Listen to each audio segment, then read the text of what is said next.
پڑا جب ملی شیر کی آہٹ تو پکارا دریا، جب ملی شیر کی آہٹ تو پکارا دریا، کہ راہ تکتا تھا میں جس کی وہی سالک آیا، کہ راہ میں تکتا تھا جس کی وہی سالک آیا، غاصبوں گھاٹ سے بھاگو میرا مالک آیا۔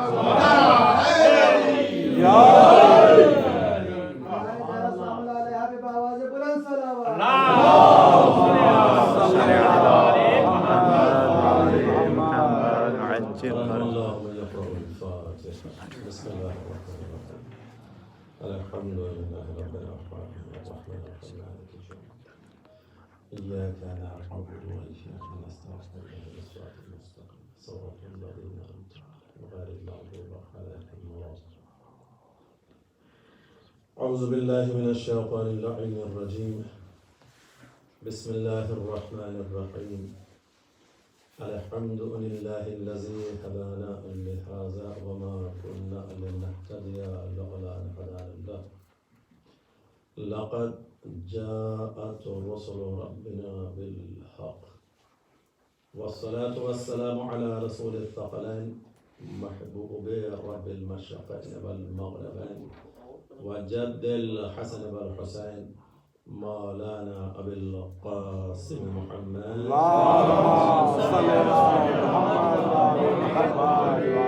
وعلى أهل بيته الطيبين الطاهرين المعصومين المظلومين ولعنة الله على أعدائهم أجمعين أما بعد فقد قال الله تبارك وتعالى في كتابه المبين والفرقانه الحميد وهو أصدق القائلين بسم الله الرحمن الرحيم الذين يستمعون القول ويتبعون أحسنه أولئك الذين هداهم الله وأولئك هم أولو الألباب صلوات محمد وآل محمد اللهم صل على محمد وآل محمد أيام عزاء کی تاریخیں ختم ہو رہی ہیں۔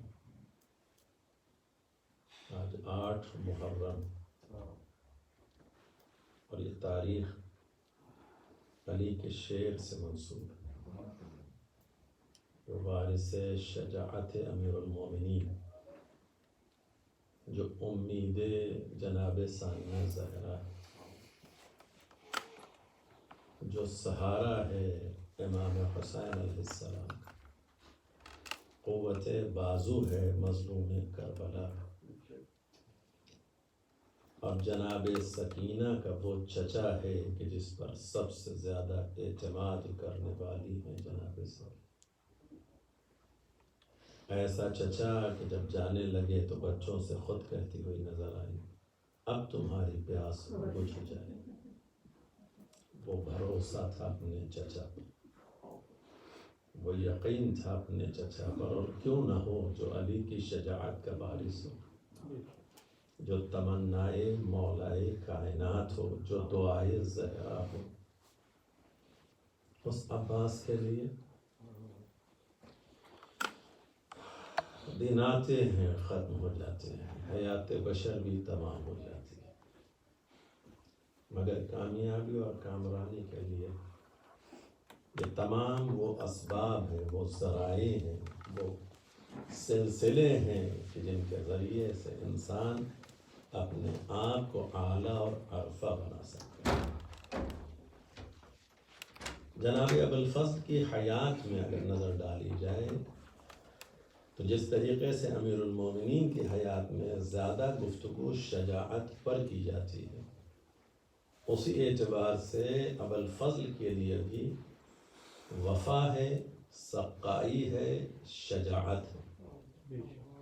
لیکن اگر اسی کے ساتھ ساتھ آپ جناب ابوالفضل کے لیے دیکھیں تو صبر و استقامت اور اطاعت امام حسین، یہ 2 عظیم منزلیں ہیں۔ جبکہ بہت ساری ایسی چیزیں ہوتی ہیں کہ دنیاوی اعتبار سے اب آپ دیکھتے ہیں کوئی جری ہو، پہلوان ہو، مرد میدان ہو، تو اس کے یہاں صبر و استقامت کم پایا جاتا ہے۔ جرأت و ہمت مرد میدان ہونے کا یہی مثال ہی بیان کی جاتی ہے، یہ مرد میدان ہے، یہ شیر غضبناک ہے، یہ جب حملہ کرتا ہے تو پھر اس کے یہاں کہیں کوئی وقوف نہیں آتا ہے۔ لیکن امیر المؤمنین کے لیے بھی اور ابو الفضل کے لیے بھی تاریخ نے یہ لکھا ہے کہ ان کی تلواریں بے دریغ نہیں چلیں، بلکہ مولا کی تلوار جب چلتی تھی تو نسلوں تک کا تجزیہ کر لیا کرتی تھی، اور وہ تلوار بھی ایسی ہو کہ جو چلے تو ید اللہ سے چلے، بغیر ید اللہ کے نہ چلے، ایسی تلوار، کیونکہ یہ تلوار کسی بشر کی بنائی ہوئی نہیں تھی، خدا کی بھیجی ہوئی ہے۔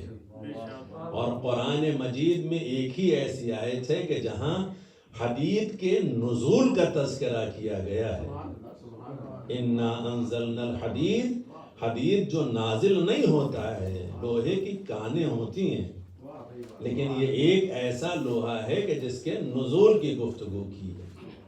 اور اگر شاعر کی زبان سے دیکھا جائے تو یہ بات کہی جا سکتی ہے کہ بنی بنائی ہوئی اور سجی سجائی ہوئی، خدا کی بھیجی ہوئی، مصطفیٰ سے پائی ہوئی، علی سے صفدر و غازی کی آزمائی ہوئی، ارے بسر اطاعت حیدر میں اس نے راتیں کی، نڈر تھی ایسی کی شیر خدا سے باتیں کی۔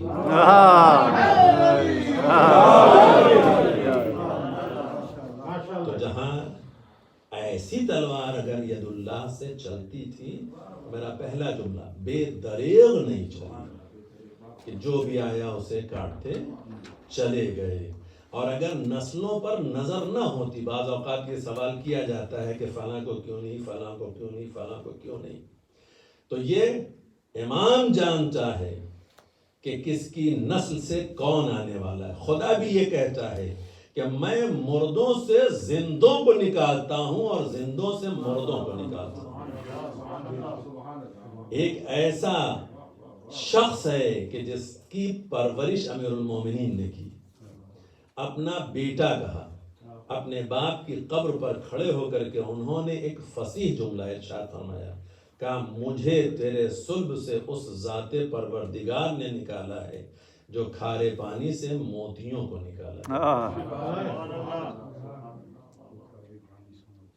موتی کی قیمت، جو گوہر کی قیمت جانتا ہے وہ جوہری ہی جانتا ہے، ہر ایک کی نظروں میں گوہر کی قیمت نہیں ہوتی ہے، اور کہاں سے وہ آتا ہے، کس جگہ سے آتا ہے، اس پانی کو آپ پی بھی نہیں سکتے، ظاہراً اپنے استعمال میں بھی نہیں لا سکتے، اتنا زیادہ کھاری ہوتا ہے۔ کہنے والا کون ہے؟ جس کی محمد ابن ابی بکر، جن کو امیر المؤمنین نے اپنا بیٹا کہا، جن پر ظلم و ستم بھی ڈھایا گیا، جنہیں قتل کیا حاکم شام نے، اور قتل کرنے کے بعد ان کے جسم کو گدھے کی کھال میں ڈلوا کر کے جلا دیا گیا۔ یہ ظلم و ستم ان پر کیا گیا ہے۔ مگر عزیزان محترم، جہاں امیر المومنین کی تربیت غیروں میں پائی جاتی ہو تو ان کی منزل اور مقام یہ ہوتی ہے کہ وہ اپنے مقام کو پہچاننے لگتے ہیں کہ ہمیں قدرت نے کتنی عظیم مقام پر فائز کیا، صلب کچھ بھی ہو مگر خود کتنے عظیم ہو گئے۔ لہذا یہ تمام صورتحال کیوں پیدا ہوئی؟ اس قول صادق کی سماعت کی بنیاد پر کہ جو زبان صداقت سے نکلتا رہا اور قلب بشر میں اترتا رہا اور تزکیہ نفس ہوتا رہا۔ قول صادق اگر قلب پر نہ اترے اور تزکیہ نفس نہ کیا جائے تو پھر یہ ممکن ہی نہیں ہے کہ انسان اتنا عظیم انسان بن جائے۔ عزیزان محترم، یہی صورتحال ہر دور میں رہی ہے کہ جب انسان اقوال کو سنے اور احسن کی اتباع کرے۔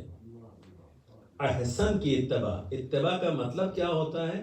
عموماً اتباع کا مطلب ہے پیروی کرنا، نقش قدم پر چلنا، اور اس کی مثال میں آپ کے سامنے بیان کر چکا ہوں، اگر آپ کے ذہنوں میں نہ ہو تو دوبارہ اس طرف توجہ دلانا چاہتا ہوں۔ جیسے مباہلے میں آگے آگے پیغمبر چل رہے ہیں، نقش قدم پیغمبر پر قدم جناب زہرا ہے، اور قدم جناب زہرا پر قدم امیر المومنین ہے۔ یا تو یوں کہا جائے کہ امامت اور نبوت کے درمیان میں جو وسیلہ قائم ہوا ہے اسے زہرا کہتے ہیں، اور یہ وہ سلسلہ ہے کہ حدیث کسا میں جب خدا نے اس ذات مقدسہ کا تعارف کرایا ہے تو اس حوالے سے کرایا ہے کہ نبوت و امامت کے درمیان میں بھی فاصلہ قائم نہ ہونے پائے، لہذا صف ملائکہ میں بھی آواز قدرت یہ آئی ہے، ہم فاطمہ و ابوہا و بعلہا و بنوہا۔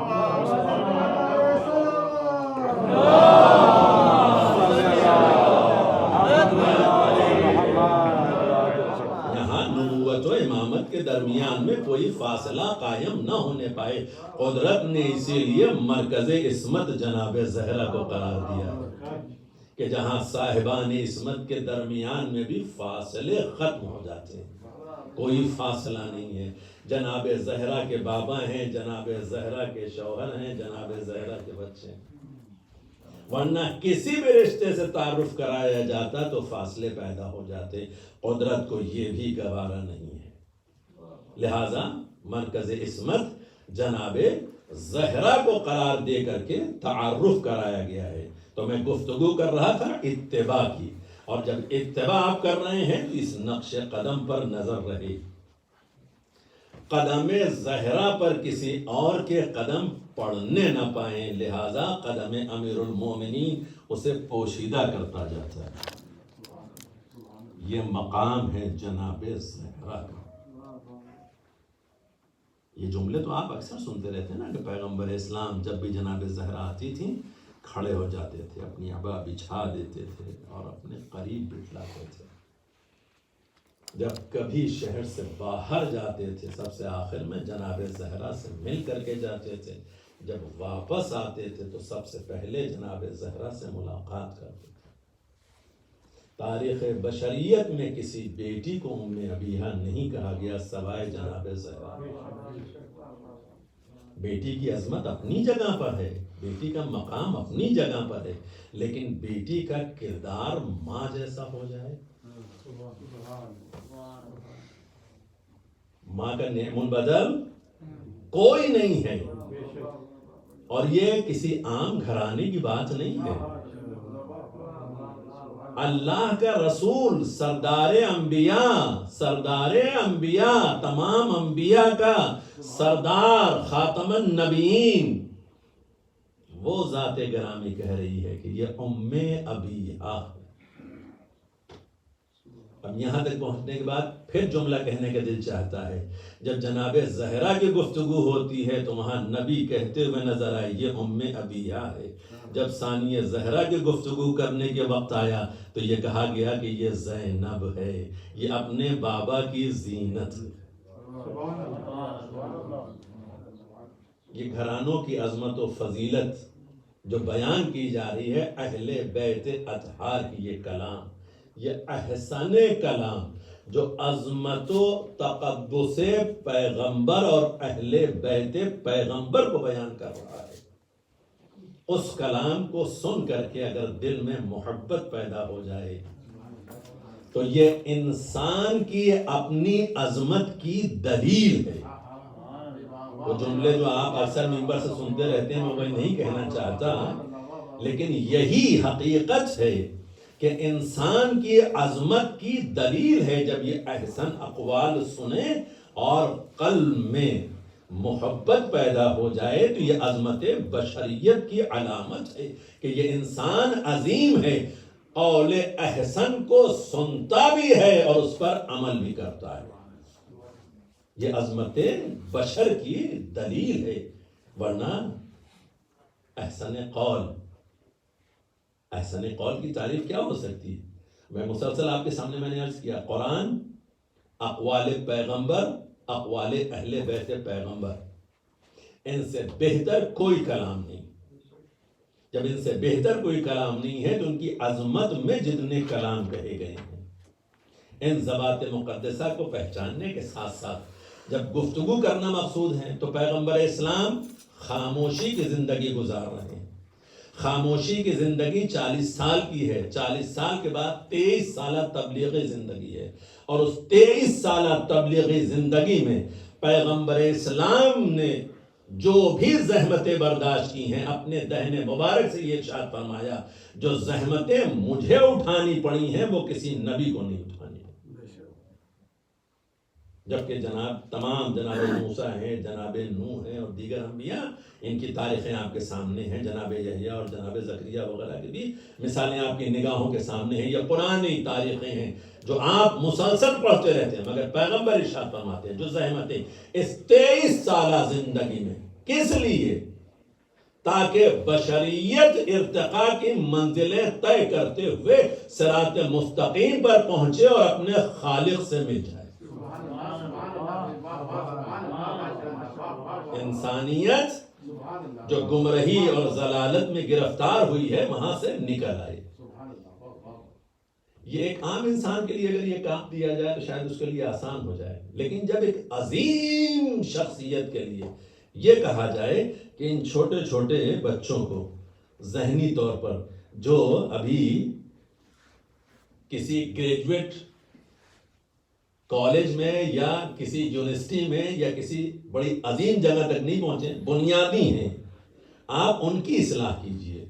علامہ ذیشان حضرت جوادی مرحوم ایک جملہ کہا کرتے تھے، کہتے تھے کہ بھائی یہ جو مکتب میں بچے پڑھتے ہیں ان کو اگر آپ پڑھانے کے لیے مجھ سے کہیں تو میں شاید ناکام ہو جاؤں گا، میں یہ کام نہیں کر سکوں گا. اس کے لیے سب سے بہترین وہ معلمین ہی ہیں کہ جو مکتب میں پڑھاتے رہتے ہیں.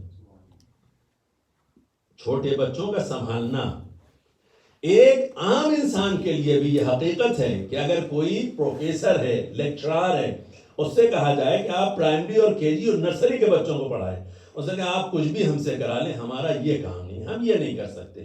یعنی جہاں انسان خود کامیابیوں کی منزلیں طے کر کے کسی مقام تک پہنچ جاتا ہے تو پھر نیچے والوں کا سنبھالنا آسان نہیں ہوتا ہے.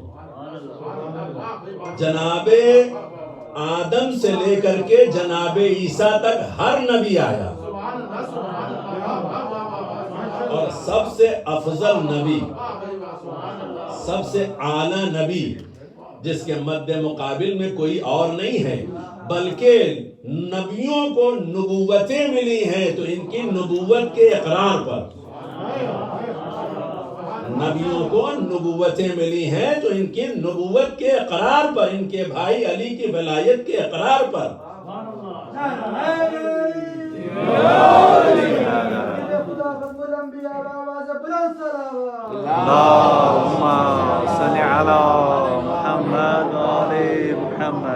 اور سرزمین مکہ پر جب اللہ نے بھیجا ہے تو چند مومنین کے علاوہ تاریخی اعتبار سے جو پڑھے لکھے افراد سرزمین مکہ پر پائے جاتے ہیں وہ 7 سے 10 کی تعداد لکھی گئی ہے. اس کے علاوہ پڑھے لکھے نہیں تھے. پاپولیشن اچھی خاصی تھی، پڑھے لکھے وہی افراد کے جو کچھ شعر بھی کہہ لیتے تھے، جن کے اشعار خانہ کعبہ پہ لٹکا بھی دیے جاتے تھے، اور پھر یہ کہا جاتا تھا کہ اس سے بہتر کسی کا قول ہوگا، جب وہ لٹکائے گا تو ہم اپنا شعر اتار لیں گے. اس سے زیادہ پڑھے لکھے افراد نہیں تھے. ان کے درمیان میں کسے بھیجا گیا ہے؟ جو انبیاء کی زینت ہے، انبیاء کا گواہ ہے، اس ذات مقدس کو بھیجا گیا ہے. اب یہیں سے انسانی مینٹیلٹی کو اگر سمجھنا چاہیں تو سورہ جمعہ ہی میں یہ کہا گیا ہے نا کہ اللہ نے مبعوث کیا ہے امیین میں انہی میں سے ایک رسول کو. اب جاہل سے اگر آپ پوچھیں گے امی کا مطلب تو وہ کیا جواب دے گا؟ اگر جاہل سے پوچھیں گے، کیونکہ اگر پڑھے لکھے ہوتے تو پھر کچھ اور مفہوم بیان کرتے، لیکن جاہل نے کہا کہ ہم سب کے سب جاہل تھے تو جو ہم میں آیا ہے نعوذ باللہ. لیکن جب صادق آل محمد سے سوال کیا گیا تو صادق آل محمد ارشاد فرماتے ہیں کہ یہاں امی سے یہ مراد ہی نہیں ہے. اللہ نے مکے کو ام القریٰ یعنی قریوں کی ماں قرار دیا ہے، سینٹرل پوائنٹ قرار دیا ہے. تو اللہ نے جس جگہ نبی کو بھیجا ہے اسے ام القریٰ کہا گیا، اس لیے آپ کو امی کہا جاتا ہے، نہ کہ آپ پڑھنا لکھنا نہیں جانتے تھے. لیکن اس شہر کے اندر جو کیفیت تھی، جو حالات و واقعات تھے، اس کے مطابق انہوں نے اپنا مفہوم اور مطلب نکالا ہے. اللہ بتا رہا ہے کہ میں بھیج رہا ہوں تو کتاب دے کر کے بھیج رہا ہوں، اس کتاب کو اسی کے قلب پر نازل کر کے بھیج رہا ہوں. اتنا عظیم قلب مصطفیٰ ہے کہ جس کتاب کا وزن کوئی نہ اٹھا سکے، اس کتاب کو نازل قلب مصطفیٰ پر کیا جا رہا ہے، اور اس کتاب کا علم قلب مرتضیٰ میں دیا جا رہا ہے. یعنی اس کتاب کا نزول قلب مصطفیٰ پر ہے، اس کتاب کا علم قلب مرتضیٰ میں ہے. مسلسل آپ سنتے چلے آ رہے ہیں، آپ کے ذہن میں یہ بات ہوگی کہ رسالت کا گواہ وہی ہوگا کہ اللہ ہے اور وہ جسے علم کتاب عطا کیا گیا ہے. تو علم کتاب کسی اور کے پاس نہیں ہے، وہ قلب مرتضیٰ میں ہے. تو نزول بھی کہاں ہوا ہے اور علم بھی کہاں ہے. ان دونوں صورتوں میں اب ہمارے لیے یہ پیغام یہ ہے کہ اب اگر ہم کلام سنتے ہیں تو احسن پر عمل کرنے کی ضرورت ہے، اور جو احسن پر عمل کرے گا وہ اللہ کی طرف سے ہدایت یافتہ بھی ہوگا، اور صاحب عقل بھی کہا گیا ہے کہ وہ عقل مند بھی ہے، وہ صاحب فہم و ادراک بھی ہے. کون ہے؟ ذات جو اپنی عقل کا مشاہدہ کرائے. کتنی چیزیں ایسی ہیں کہ جو اس کی سمجھ میں آئی ہوں، اور میں نے آپ کے سامنے یہ بھی دلیل پیش کی تھی ماضی کی اپنی تقریروں میں کہ جب انسان علم و معرفت حاصل کر لیتا ہے، یقین کی منزلوں تک پہنچتا ہے، تو یقین کی منزل کا نام توحید ہے. توحید کے علم کے لیے ضروری یہ ہے انسان کہ اللہ کی وحدانیت کو پہچاننا چاہتا ہے تو اس کی تمام تر مخلوقات پر نظر ڈالتے ہوئے اللہ نے یقیناً ہمیں یہ بتایا ہے کہ ہم نے یہ چیزیں خلقی ہیں، تم اسے دیکھو، خالق کے وجود کو پا جاؤ گے، پہنچ جاؤ گے. لیکن مولا متقیان نے ہمارے لیے کیا آسان فارمولہ بنایا، بجائے یہ پوری کائنات میں دوڑو، اپنی معرفت حاصل کرو، اپنے رب کو پا جاؤ گے. اور جب یہ ذات گرامی یہ جملہ ارشاد فرما رہی ہے تو اب یقین کی منزلوں میں جناب ابراہیم بھی ہیں اور جناب عزیر بھی ہیں، لیکن اطمینان قلب کے لیے یہ کہتے ہوئے نظر آئے پروردگارہ کچھ دکھلا دے تاکہ ہمیں یقین کامل حاصل ہو جائے. ہم اطمینان قلب چاہتے ہیں، یقین رکھتے ہیں، اطمینان قلب چاہتے ہیں. جناب ابراہیم کو پرندوں کے ذریعے سے اللہ نے زندہ کر کے یہ بتایا اگر اطمینان قلب چاہتے ہو تو یہ دیکھ لو، میں ایسے لوگوں کو زندہ کروں گا. جناب عزیر کے لیے یہ کہا گیا کہ 100 سال تک خدا نے ان پر نیند طاری کر دی. جب 100 سال کے بعد بیدار ہوئے، فرشتے نے پوچھا کتنی دیر سوئے؟ کہا 1 دن یا تھوڑا اور. کہا اپنے جانور کی طرف دیکھو. اب جو اپنے خچر یا گدھے کی طرف دیکھا تو مر چکا تھا، سڑ چکا تھا، ہڈیاں منتشر ہو چکی تھیں اور غذا محفوظ تھی. یعنی جسے جلد خراب ہونا چاہیے تھا وہ باقی ہے، اور جس کے لیے وقت لگنا چاہیے تھا اس کا وجود مٹ چکا تھا. اس پر کسی خطیب کا یہ جملہ ہے کہ گدھا چاہے جتنے عرصے تک پہلوے پیغمبر میں پڑا رہے، گدھا گدھا ہی ہوتا ہے.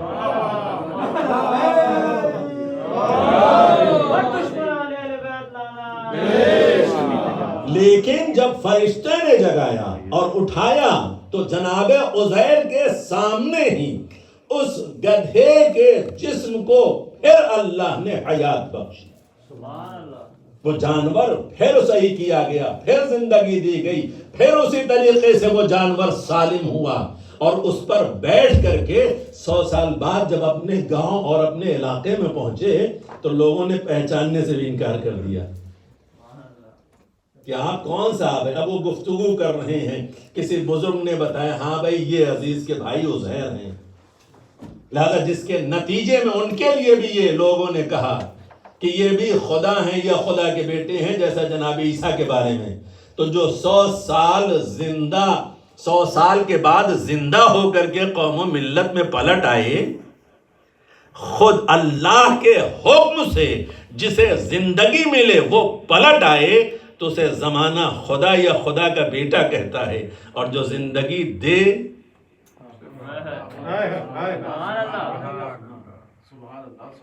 جو زندگی دے اس کے بارے میں شکوک و شبہات تو پیدا ہوتے ہیں نا، لیکن جب کبھی بھی شبہ پیدا ہوا ذات امیر المومنین میں، بہت واضح مثال ہے خیبر میں جب امیر المومنین پہنچے ہیں تو میدان خیبر میں پہنچنے کے بعد علم کو ایک پتھر پہ گاڑا، جب پتھر پہ گاڑا تو نجومی بیٹھا ہوا دیکھ رہا تھا، اس نے ستاروں کی گردش پر نظر ڈالی اور اپنی کیلکولیشن کرنے کے بعد کہتا ہے ممکن ہی نہیں ہے، یہ وہ وقت ہی نہیں ہے کہ پتھر میں کوئی چیز اس طریقے سے جذب کی جا سکتی ہے۔ پتھر پہ علم دین کا گاڑا کس نے، اور للکار کے مرحب کو پچھاڑا کس نے؟ اصحاب پیغمبر تو سبھی تھے موجود، بولو بولو در خیبر کو اکھاڑا کس نے؟ اپنا قدیم قطع رواجہ نجومی نے کیا کہا؟ ابھی ایسی صورتحال ہی نہیں ہے کہ جس کی بنیاد پر پتھر میں کسی چیز کو جذب کیا جا سکے، گاڑا جا سکے۔ اب وہاں سے اس کی فکر بدلنی شروع ہوئی کہ یہ ہے کون۔ جیسے ہی اس کے تصورات میں کچھ غلط تصور آیا، مولا نے سر بارگاہ الہی میں رکھ دیا۔ اب سر رکھا تو وہ اور پریشان ہو گیا کہ یہ کون ہے۔ مولا ارشاد فرماتے ہیں سن، جو تو سوچ رہا ہے میں وہ نہیں ہوں، لیکن جو پہلے دیکھ رہا تھا میں اس کا محتاج بھی نہیں ہوں، یعنی میں ستاروں کی گردش کا محتاج نہیں ہوں، میرے اشارے پر ستارے گردش کیا کرتے ہیں۔ کعبے کے لازوال کے گوہر نے خدا گواہ، کعبے کے لازوال گوہر نے خدا گواہ، عمران کے بے مثال پسر نے خدا گواہ، عمران کے بے مثال پسر نے خدا گواہ، اقبا ہنر کے دستے ہنر نے خدا گواہ، اقبا ہنر کے دستے ہنر نے خدا گواہ، سکائے کربلا کے پدر نے خدا گواہ، سکائے کربلا کے پدر نے خدا گواہ، ماتھے سے قطرہ آئے جوڑ جوڑ کے، ماتھے سے قطرہ آئے جوڑ جوڑ کے، کوثر بنا دیا ہے پسینہ نچوڑ کے۔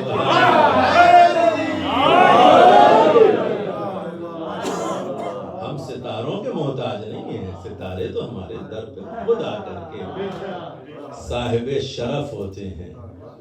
زہرہ در زہرا پہ اترتا ہے تو زہرہ کہلاتا ہے۔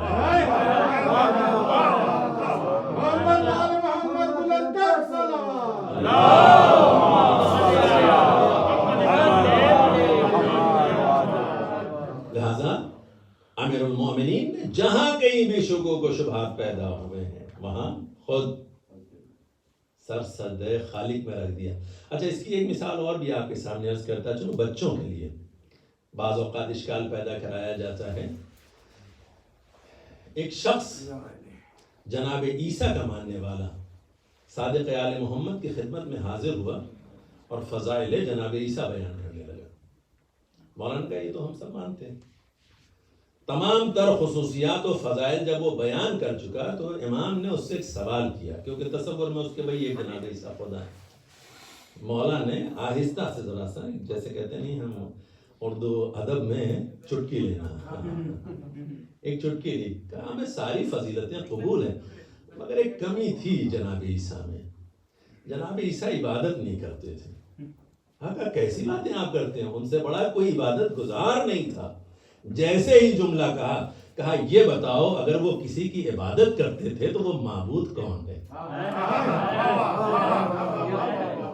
اگر تم یہ کہتے ہو کہ وہ سب سے بڑے عبادت گزار تھے تو کوئی معبود ہے نا، اور اگر وہ معبود ہے تو اس کا مطلب یہ ہے کہ یہ معبود نہیں ہے۔ یہ انداز امامت ہے، جہاں کہیں بھی معصومین نے گفتگو کی ہے اور یہ حقیقت بھی ہے کہ صاحبان ایمان جناب عیسیٰ کی تمام تر فضیلتوں کو قبول کرتے ہیں. قرآن میں ان کا تذکرہ کیا گیا ہے. جناب مریم کی عفت اور پاک دامنی کی گفتگو کی گئی ہے. جناب عیسیٰ کی عظمتوں کی گفتگو کی گئی ہے. کوئی ایسا ہے مسلمان ہو ہی نہیں سکتا جو جناب عیسیٰ پر ایمان نہ رکھتا ہو. لیکن جو فخر عیسیٰ ہیں، جن کے لیے عیسیٰ پیغام دے کر کے گئے تھے، بہت سارے واقعات آپ تاریخوں میں پڑھتے چلے جائیں. راہبوں کے دائروں کے سامنے ایسے مخفی راز رہے ہیں کہ جس کو انہوں نے پڑھا تھا اور جانتے تھے کہ اگر اس کنویں کا ڈھکن کوئی اٹھائے گا تو یا نبی ہوگا یا وصی نبی ہوگا. اتنا جو پڑھ چکے ہوں، اتنا جو جانتے ہوں، آخر میں آنے والا کوئی آئے گا. سب اس کے انتظار میں تھے. یہودی بھی انتظار میں تھے، عیسائی بھی انتظار میں تھے. سب انتظار کرتے کرتے اپنی زندگی گزارتے رہے. لیکن جب وہ آیا تو پھر یا مباحلہ ہوا یا جنگ ہوئی ہے، مگر ان معنوں میں جو انتظار کیا جا رہا تھا، اس انتظار کی بنیاد پر پیغمبر کی مدد و نصرت نہیں کی گئی. اور پیغمبر کی مدد و نصرت کے لیے وہی وسیع، وہی جانشین، وہی ناصر، وہی قوت بازو، وہی بھائی ہر جگہ اور ہر منزل پر کام ہے. عزیزو، امام حسین علیہ السلام کی تاریخ یہی بیان کی گئی ہے کہ جب آپ اس دنیا میں آئے ہیں تب بھی آپ پر گریہ کیا گیا، اور شہادت کی بات سے لے کر کے اب تک مسلسل اور قیامت تک گریہ کیا جاتا ہے. مظلومیت امام حسین علیہ السلام. لیکن امیر المؤمنین کے لیے دعا پیغمبر کی تھی، اور جناب ابوالفضل کے لیے دعائے زہرا بھی ہے، تمنائے علی مرتضیٰ بھی. جناب عباس کے لیے ایسا کوئی میرا لال ہو، کیونکہ مباہلے میں یہ طے کر لیا حکم پروردگار کے مطابق کہ حسن و حسین یہ رسول کے فرزند. ابنانا و ابناکم کی منزل میں جب اللہ کے حکم سے بیٹوں کو لے جانا ہوا تو حسن و حسین کو پیغمبر لے کر کے چلے. اور امیر المومنین نے جناب محمد حنفیہ سے بھی یہ جملہ کہا ہے، جنگ جمل میں بھی اور جنگ صفین میں بھی، کہ میرے لال تم میرے فرزند ہو، آگے بڑھو. یہ پیغمبر کے فرزند ہیں. جبکہ شجاعت امام حسن جنگ جمل میں بھی نظر آئی ہے کہ کس طریقے سے انہوں نے اس اونٹ کے قدم کو طے کیا ہے کہ جو مرکز بنا ہوا تھا. لیکن یہاں جو دعا مانگی امیر المومنین، اور دعا مانگی تو کیسے لال کی؟ جو میری شجاعت کا وارث ہو، میری نمائندہ. ہے کوئی ایسا جو علی کی شجاعت کا وارث ہو سکے؟ جناب محمد حنفیہ کی شجاعت کے لیے بیان کیا جاتا ہے کہ آپ اتنے جری تھے کہ ذرا جو لوہے کی زنجیروں کی بنی ہوتی تھی نا، اسے ہاتھ سے پل کر کے چھوٹی بڑی کر لیتے تھے جو کرنا ہوتا. امام حسن اور امام حسین تو بہرحال مقام امامت پر فائز تھے. جو صاحب اعجاز ہوتے ہیں ان کے لیے تو ان کی قوت کا اندازہ لگانا دنیاوی بشر کی بات نہیں ہے. اب جناب عباس کی تاریخ کیا کہا امیر المومنین نے؟ تاریخ یہی ہے نا. کس سے کہا؟ جناب عقیل سے. بھیا عقیل، میں کسی شجاع قبیلے میں ایسی خاتون سے عقد کرنا چاہتا ہوں کہ جو شجاع قبیلے سے جن کا تعلق ہو، بہادر قبیلے سے تعلق ہو. اور جناب ام البنین کا قبیلہ ایسا تھا کہ جو نیزہ برداری میں ان کا کوئی مثل نہیں تھا. یعنی اگر یہ نیزہ چلاتے تھے تو کوئی ٹھہر نہیں سکتا تھا. اور امیر المومنین کی تاریخ ایک جب یہ تلوار چلاتے تھے کوئی ٹھہر نہیں سکتا تھا. تو یہ دونوں جنگ کے حربے ایسے تھے کہ جو ہر مرد میدان کے لیے اگر وہ اس میں مہارت رکھتا ہو تو صف کے صف کو ایک مرتبہ میں جب داخل ہو جائے تو اسے صاف کرنے میں زیادہ وقت نہیں لگتا. یہ صورتحال. مگر یہ بات سوچی جا سکتی ہے نا کہ مولا آپ تو خود مرد میدان ہیں، آپ تو جانتے ہیں کہ کون کتنا جری ہے. یہ میں جملہ آپ کے سامنے پہلے عرض کر چکا ہوں ابتدائی مجالس میں جب جناب مسلم کے حوالے سے گفتگو کی تھی. مولا چاہتے ہیں جو جذبہ میرے دل میں ہے وہی بھائی عقیل کے دل میں پیدا. اور جناب عقیل کی تعریف کیا ہے کہ آپ نساب عرب تھے. عرب کے ہر قبیلے کے سلسلے نسب سے واقف تھے. کون کس کا بیٹا ہے, کون کس کا بیٹا نہیں ہے. اور عمر دیہاتوں میں بھی ایسی صورتحال ہوتی تھی کہ علاقے کے اگر کسی خاندان کے بارے میں آپ کو دریافت کرنا ہو تو بعض دیہاتوں کے بزرگ ایسے ہوتے تھے جو بتاتے تھے فلاں بستی کا فلاں شخص اس کا سلسلہ نسب یہ ہے, فلاں بستی کا فلاں شخص اس کا سلسلہ نسب یہ ہے. اب آپ اس سے رشتہ اپنا قائم کریں نہ کریں یہ آپ کی مرضی ہے, مگر بعض بزرگ ایسے ہمیشہ. اب یہاں شہروں میں آنے کے بعد تو ہمیں خبر ہی نہیں نا کہ کون کس سلسلہ نسب سے ہے, لیکن دیہاتوں میں ابھی بھی جتنے پرانے تعلقات قائم کرنے والے افراد ہیں جب آپ اپنے علاقائی گفتگو کرتے ہیں تو آپ کو پتہ چل جاتا ہے کہیں کسی منزل کسی شہر پر رہے ہوں. بہت سارے ایسے شہروں میں میرا بھی جانا ہوا ہے کہ جب انہوں نے اپنا نام بتایا اور پھر اپنے رشتے بتائے تو ہمیں ان کے بارے میں بھی پتہ چل گیا اور ان کے بارے میں ہم پہلے ہی جانتے تھے. لیکن اب کوئی کسی کو کہہ نہیں سکتا اور نہ کہنے کی ضرورت ہے. اگر کوئی انسان اپنے سلسلہ نسب کو خراب کرنا چاہتا ہے تو اس کا مطلب یہ ہے اس سے بڑا بدعقل کوئی اور ہے ہی نہیں کہ جو اپنی ماؤں کو متہم کر رہا ہے, تہمت لگاتا ہے اپنی ماؤں پر, جو اپنے سلسلہ نسب کو تبدیل کرتا ہے. وہ اپنی ماں کو متہم کر رہا ہے اگر حقیقت حال سے آشنا نہیں کرا رہا ہے. لیکن یہاں پر جناب امیر المومنین جناب عقیل سے کہہ رہے ہیں جو نساب عرب ہیں ہر ایک کے بارے میں جانتے, اور جو سب کے بارے میں جانتا ہے اس کا مطلب حقیقت سے تو آشنا تھے. علی کا بھائی ہے. اب اگر کوئی کہے کہ میں فلاں کا بیٹا ہوں تو یہ تو کہہ سکتے ہیں نا. اسی لیے امیر المومنین یہ چاہتے ہیں کہ تصدیق بھی ہو جائے کہ جس نسب سے آ رہی ہے یہ بچی اس کا نسب کتنا اعلیٰ ہے اور اس پر کوئی معترض نہ ہو سکے. لیکن جب اب کی گفتگو ہوئی ہے تو ان کا نام بھی کوئی اور نام نہیں ہے, ان کا نام بھی فاطمہ ہے. ان کا نام بھی فاطمہ ہے, فاطمہ کلابیہ. قبیلہ کلاب سے آپ کا تعلق ہے, جری قبیلہ, بہادر قبیلہ ہے, لیکن عظمت جناب فاطمہ سے واقف بیوی ہے, معرفت رکھنے والی بیوی ہے. جیسے ہی بیت امیر المومنین میں آئی در زہرا پر بیٹھ گئی. بی بی تمہاری عظمتوں کو میرا سلام. میں اس گھر میں مالکہ بن کر نہیں آئی, آپ کے بچوں کی کنیز بن کر کے آئی. اور جب آغوش میں اولاد آنے لگی, 4 بیٹے ہیں جناب فاطمہ کلابیہ ام البنین کے, جس کی وجہ سے آپ کا لقب پڑ گیا بیٹوں کی ماں. اور ان 4 بیٹوں کو آپ نے کربلا میں بھیجا. سب سے بڑے ابوالفضل ہیں.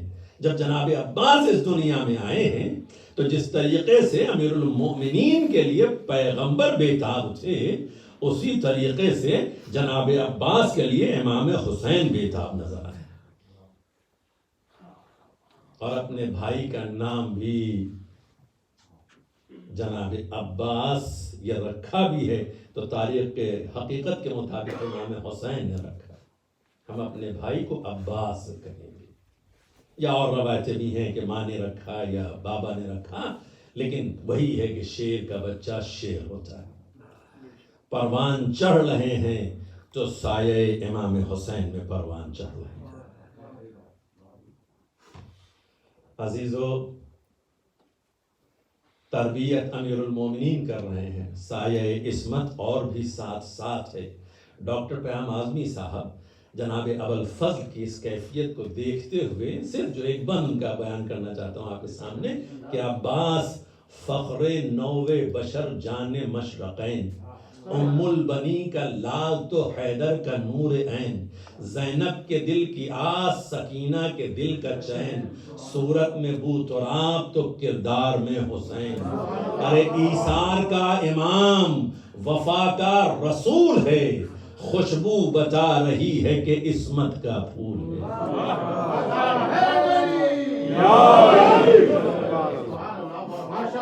جناب ابوالفضل کی منزل اور مقام، لیکن عزیزو امیر المومنین نے ایسا تیار کیا اپنے لال کو۔ بہت مشہور واقعہ ہے کہ جنگ صفین میں جب آپ اپنے چہرے پر نقاب ڈال کر کے اترے ہیں میدان میں تو اشقیاء کی سمجھ میں نہیں آیا کہ علی آئے ہیں یا فرزند علی، جبکہ علی کی تلوار کی کاٹ ہی کچھ اور تھی۔ خیبر میں بھی اگر مرہو اندر پر چلی ہے نا تو انصاف کیا ہے اول صاحب، اور ضرب علی کو کوئی اور روک بھی نہیں پایا۔ اب اگر امیر المومنین تربیت کر رہے ہیں اپنے لال کی اور وہ میدان میں اتر کر کے تلوار چلا رہا ہے تو انداز حرب یہ بیان کر رہا ہے کہ نہیں پتہ چلتا ہے کہ علی ہے یا فرزند علی۔ انداز حرب بالکل مختلف ہوتا، ہر انسان کا طریقہ اور مرد میدان اندازہ لگا سکتا ہے کہ میدان میں آنے والا کون ہے۔ جس طریقے سے جناب مختار کی کاٹ کے لیے یہ ہے کہ ان کے انداز حرب کو دیکھ کر کے لوگ سمجھ جاتے تھے چاہے جتنا چہرہ چھپائے ہوئے ہوں کہ یہ کوئی ہو نہ ہو، ہوگا تو مختار ہوگا، کیونکہ اس سے بہتر کسی اور کی کاٹ نہیں ہے۔ تو جس کے چاہنے والے کا یہ انداز ہو، اس کے لال کا انداز، اس کے لال کا انداز۔ لیکن جب ولید کے دربار میں اس شیر نے تلوار نکالنی چاہیے، امام نے کہا بھیا عباس ابھی وقت جنگ نہیں آیا۔ جب جناب مسلم کی شہادت پر یہ درخواست کی کہ مجھے کوفے پہنچا دے تاکہ میں بتا دوں کہ میرا بھائی تنہا نہیں ہے، کہا بھیا عباس ابھی وقت جنگ نہیں۔ جب ترائی سے خیمے ہٹانے کی گفتگو آئی اور علی کا شیر جلال میں آیا تو پھر یہ پیغام پہنچا بھیا عباس خیمے میں آ جاؤ۔ پھر امام نے کہا بھیا خیمے ترائی سے ہٹا۔ شب عاشور کسی نے کہہ دیا عباس تمہیں معلوم ہے تمہاری زندگی کا مقصد کیا ہے؟ علی کے شیر نے جو انگڑائی لی تو یہ بندے خبر ٹوٹ گئے اور کہا صبح ہوتے ہی میرے آقا سے مجھے اذن وغا دلا دینا، پھر میں بتاؤں گا کہ میری زندگی کا مقصد کیا۔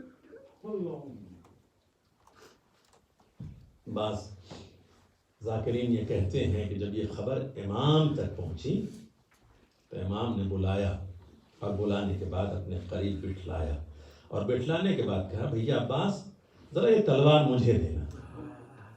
تلوار اپنے ہاتھ میں لی، کہا بھائی تم نے اسی تلوار کی قسم کھائی ہے،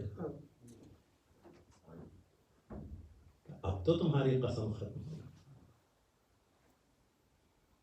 اطاعت امام حسین میں جناب عباس کی یہ منزل اور مقام، کبھی بھی ماں کی اس جملے کے بعد کہ یہ تمہارے آقا ہیں تم ان کے غلام ہو، بچپن سے لے کر کے وقت آخر تک زبان سے اگر کوئی جملہ نکلا تو یہی کہتے ہوئے آقا کا جو حکم ہوگا اسی پر جبین خم۔ کون ہے؟ لشکر امام حسین کی سرداری کسی اور کو نہیں ملی ہے، جناب ابوالفضل کو ملی۔ میمنہ اور میسرہ یقیناً جناب حبیب اور دیگر افراد کے ذمے کیا گیا، لیکن قلب لشکر اصل سردار اگر کوئی ہے تو جناب ابوالفضل عباس۔ روز عاشور آنے سے پہلے شب عاشور میں طلایہ پھر رہے تھے، کہیں ایسا نہ ہو کہ دشمن کسی طرف سے حملہ آور ہو جائے۔ طلایہ پھرتے پھرتے جو افراد زیارت کے لیے گئے انہیں معلوم ہے کہ جب تمام خیام یکجا کر دیے گئے تھے اور چاروں طرف خندق کھود کر کے آگ روشن کر دی گئی تھی، تو سب سے فرنٹ پر جو خیمہ تھا وہ جناب ابوالفضل کا خیمہ تھا۔ وہاں سے چلے طلایہ پھرتے پھرتے ایک مرتبہ جناب ام کلثوم کے خیمے میں داخل ہوئے، دیکھا شہزادی مسلسل گریہ کر رہی ہے۔ پوچھ لیا، شہزادی آپ کیوں گریہ کر رہی ہیں؟ کہا بھیا تم نے دیکھا نہیں، ہر خیمے میں ہر بیوی اپنے فدیے کو تیار کرتی ہے۔ بھیا میرے پاس کوئی فدیہ نہیں ہے، میں آقا پر کسے قربان کروں گی؟ بیٹھ گئے کہ شہزادی یہ غلام حاضر ہے، آپ کی طرف سے یہ عباس قربانی پیش کرے گا۔ یہ وفاداری ہے۔ سقائی کی منزل میں اگر آئے ہیں تو عظمت اور مقام کیا ہے؟ جناب زینب کے دل کا سہارا ہے، جناب سکینہ کی امید ہے، جناب امام مظلوم کے قوت بازو ہیں۔ اپنے 3 بھائیوں کے لاشیں مقتل سے اٹھا کے لا چکے ہیں، جناب قاسم کے جسم کے ٹکڑے جمع کر چکے ہیں، جناب اون و محمد جیسے بھانجوں کو بھی مقتل سے اٹھا کے خیمے میں لا چکے ہیں۔ کتنے جگر کے ٹکڑے جدا ہو گئے، پھر بھی صبر و استقامت ابوالفضل، پھر بھی اطاعت معصوم۔ کسی مقتل میں کسی راوی نے نہیں لکھا کہ کہیں بپھر کر ابوالفضل نے کوئی جملہ اپنے آقا سے کہا، بلکہ وقت آخر بھی جب خدمت امام میں پہنچے، آقا مجھے اب تو اذن وغیرہ دے دیجیے۔ امام ارشاد فرماتے ہیں میرے بھائی تم تو میرے لشکر کے سردار ہو، بڑی انکساری سے داہنی طرف مڑ کر کے دیکھا، پھر بائیں طرف مڑ کر کے دیکھا، نہ میں منع ہے نہ میں سرا ہے، نہ قلب لشکر میں پس پشت کوئی بچا ہے۔ اگر بچا ہے بعض روایتوں کے مطابق تو ایک علی اکبر بچے ہیں۔ امام سے عرض کرتے ہیں آقا جس لشکر کا میں سردار تھا وہ لشکر ہی کہاں رہا، اب تو اذن وغیرہ دے دیجئے، اصحاب و انصار سب جا چکے ہیں، کنبہ لٹ رہا ہے۔ امام کہتے ہیں بھیا سن رہے ہو، خیمے سے ننھے ننھے بچوں کی صدائے التش آ رہی ہے۔ میرے بھائی اگر جانا چاہتے ہو تو بچوں کے لیے پہلے کچھ پانی کی سبیل کرتے چلے جاؤ۔ ارے در خیمہ پر آئے، آواز دی بیٹی سکینہ ذرا مشق لے کر کے آنا۔ ننھی سی مشق، سوکھی ہوئی مشق جناب سکینہ لے کر کے آئی۔ ابوالفضل نے لیا، اپنے علم سے منسلک کیا، چلنا چاہتے تھے کہ امام حسین نے کہا بھیا ذرا رک جاؤ۔ اب جو رکے تو علم کے پھرہرے کو کھولا۔ ذاکر کہتا ہے کہ امام نے کوئی تحریر لکھی تھی اسے کاٹ دیا، ایک اور نئی تحریر لکھ دی۔ بہن نے تڑپ کر کے پوچھ لیا اے میرے ماجائے حسین تم نے کیا کاٹا ہے اور کیا لکھا ہے؟ امام تڑپ کے کہتے ہیں تمہیں معلوم ہے یہ وہ علم ہے جو ہمیشہ بابا کے ہاتھوں میں رہا ہے، جس پر لکھا ہوا تھا نصر من اللہ و فتح قریب۔ بہن میں نے اسے کاٹ کر لکھ دیا انا للہ و انا الیہ راجعون۔ ابوالفضل قدم بڑھانا چاہتے تھے، شہزادی نے ایک واقعہ اور یاد دلا دیا، کہا بھیا عباس تم جاؤ میں تمہیں روکتی نہیں ہوں، مگر واقعہ سنتے جاؤ۔ جب میں کوفے میں بابا کے پاس آئی تھی تو بابا نے یہی کہا تھا اے میری بیٹی زینب تم ایک مرتبہ کوفے میں اور آؤ گی، مگر اس شان و شوکت سے نہیں آؤ گی۔ جب تمہیں لایا جائے گا تو تمہارے بازوؤں میں رسمان ظلم بندھی ہوگی، میں سوچا کرتی تھی کس کی جرت ہوگی جو میرے بازو میں رسمان ظلم باندھے گا، مگر یہ یقین بھی تھا کہ بابا کا قول ہے سچ ہو کر رہے گا۔ جاؤ میرے بھائی، خدا حافظ۔ جو بیدار رہا کرتے تھے تمہارے وجود سے، اب وہ سکون سے سویا کریں گے۔ ارے جن آنکھوں میں نیند کا غلبہ طاری ہو جایا کرتا تھا، اب وہ اتنا ظلم و ستم کا شکار ہوں گے کہ انہیں سونا نصیب نہ ہوگا۔ مگر اب سقائے حرم چلا، مشق سکینہ لے کر کے چلا۔ جناب سکینہ نے بچوں کو بھی جمع کر لیا۔ آؤ بچوں، اب تمہاری پیاس بجھ جائے گی، کیونکہ میرا چچا جا رہا ہے۔ بڑا بھروسہ ہے اپنے چچا کی شجاعت پر بھی، اپنے چچا کی وفا پر بھی۔ ننھے ننھے بچے ننھے ننھے کوزے ہاتھوں میں لیے در خیمہ پہ آ گئے۔ اب الفضل بڑھے، ہزاروں تیر انداز کھڑے ہوئے ہیں، لیکن علی کا شیر چلا تو سب کے دل لرز گئے۔ میدان خالی ہوا، ترائی میں علی کا شیر اتر گیا۔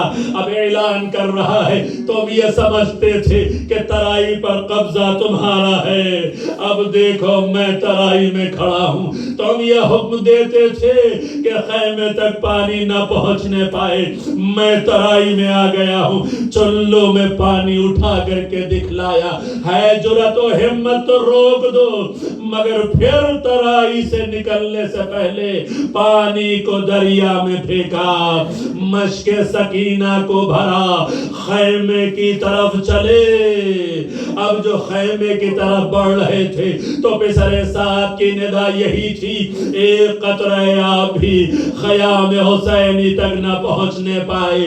تمام تر لشکر جمع ہوا، مگر جرأت نہیں جو کوئی روک سکے۔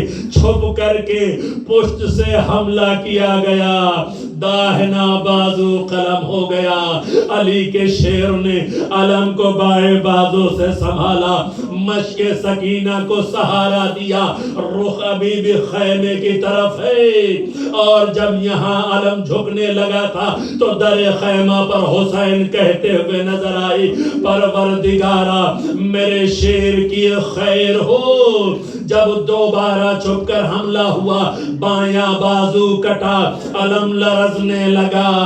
علی کے شیر نے علم کو بھی اور مشق سکینہ کو سنبھالا، دانتوں سے دبا کر کے آگے بڑھے۔ بازو منقطع ہو چکے ہیں، خون بہ رہا ہے، مگر ایک ہی فکر ہے، کسی طرح مشق سکینہ ارے خیمے تک پہنچ جائے۔ میرے آقا نے کہا ہے پانی کی سبیل کرتے جاؤ۔ وفاداری کرنا چاہتا ہے، سقا بچوں کو سیراب کرنا چاہتا ہے، لیکن ایک تیر آیا، مشق سکینہ چھدی، پانی بہنا شروع ہوا۔ خیمے سے ابوالفضل نے رخ موڑ دیا۔ اب ایک تیر ایسا آیا جو ابوالفضل کی آنکھ میں پیوست ہوا، بازو منقطع ہے، تیر نکل نہیں سکتا۔ چاہتے تھے کہ تیر کو نکالیں، سر کو زانوؤں کی طرف جھکایا تاکہ زانوؤں میں تیر کو دبا کر نکال لیا جائے۔ اب جو سر پر گرز پڑا، علی کا شیر اسب با وفا سے زمین کربلا کی طرف بڑھا۔ مگر عزیزو، اس سے پہلے جب کوئی شہید گرا تو اس کے بازو سلامت ہوتے تھے۔ اب عباس زمین کربلا پر آئے، بازو منقطع ہو چکا تھا۔ ادھر امام حسین کہتے ہوئے نظر آئے، بھیا عباس انکسر ظہری، ارے میری کمر ٹوٹ گئی۔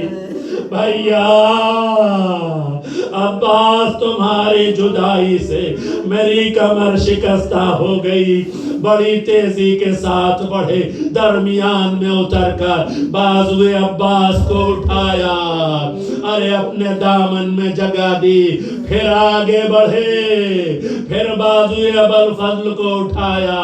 اب جو غازی کے قریب پہنچے تو دیکھا زمین کربلا پر بھائی پڑا ہوا ہے، قریب بیٹھ گئے، سر کو اٹھا کے زانوں پہ رکھ لیا، آقا کے زانوں پر علی کے شیر کا سر تھا۔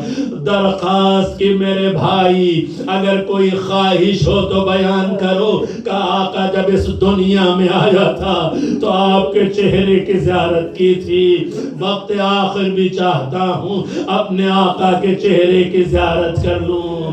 عزیزو پھر ابوالفضل کہتے ہیں آقا زحمت قطع نہ دیتا مگر بازو منقطع ہو چکے ہیں، ایک آنکھ میں تیر ہے، دوسرے آنکھ میں خون ہے۔ امام نے آنکھ سے خون صاف کیا، ابوالفضل نے اپنے آقا کی زیارت کی، پھر دوسری خواہش ظاہر کر دی، مولا میرے لاشے کو خیمے میں نہ لے جائیے گا، نہ معلوم مولا کی زحمتوں کا خیال ہے یا سکینہ کے وعدے کا پاس ہے۔ سکینہ سے وعدہ کر کے آیا تھا، پانی نہیں پہنچ سکا۔ پھر ذاکرین کہتے ہیں کہ ایک مرتبہ جناب ابوالفضل نے جناب علی اکبر کو قریب بلایا، میرے لال علی اکبر اشقیاء سے کہہ دینا اگر ظالموں کے ذہن میں آقا کے جسم کی بے حرمتی مقصود ہو تو میرا لاشا موجود ہے، میرے آقا کی بے حرمتی نہ کریں۔ ارے امام نے علم عباس کو اٹھایا، لے کے خیمے کی طرف بڑھے، اور جیسے ہی جناب سکینہ کی نظر دوبارہ چچا کے علم پر پڑی، بچوں کو جمع کر کے تسلیاں دینی شروع کر دی، وہ دیکھو میرے چچا کا علم آ رہا ہے، اب تمہاری پیاس بجھ جائے گی۔ جیسے جیسے علم قریب آتا گیا اور جناب سکینہ کی نظر اب جو بابا کے چہرے پر پڑی، ہاتھوں سے کوزے گرے، دوڑ کر بابا کے قدم کو تھام لیا اور یہی صدا دی، بابا ارے چچا کو بلا دیجئے، سکینہ پیاسی مر جائے گی، کبھی پانی کا سوال نہ کرے گی۔ ارے پھرہرے سے خون تازہ ٹپک رہا ہے، امام فرس سے اترے، سکینہ کو آغوش میں لے لیا، بیٹی تمہارا چچا ترائی کے کنارے شانے کٹا کے سو گیا، علی لعنت اللہ علی القبر، سیعلم الذین ظلموا ای منقلب ینقلبون، ما